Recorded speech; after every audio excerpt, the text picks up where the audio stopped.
আমাদের old incubator সব back চলে আইছে ভাই। এর মধ্যে বাংলাদেশ টপারের ড্রেসও আছে। रुको जरा सबर करो। বাংলাদেশ টমানের ড্রেস বের করতে গিয়ে আমি ফকির হয়ে গেছি।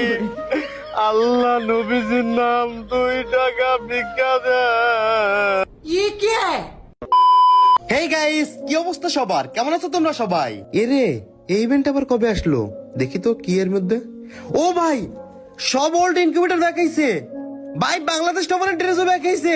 ও মাই গড, এই ইভেন্টে তো আমার জ্যামনক বের করা লাগবে। যত ডায়মন্ড লাগুক, ওল্ড ইনকিউবেটর সাথে বাংলাদেশ টপারের ড্রেস ভাই, যেভাবে হোক ইনকিউবেটর আমি বের করবো এই সব কয়টা। তো এখানে আমার কাছে 46,000 প্লাস ডায়মন্ড আছে। দেখি কত ডায়মন্ড লাগে এই ইভেন্টটা বের করতে।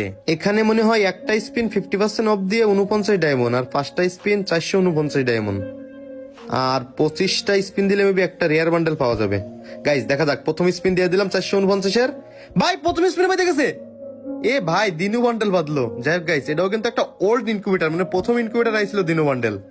গাইজ এখানে প্রথম স্পিনে যেহেতু আমার লাক ভালো ভাই, বাংলাদেশ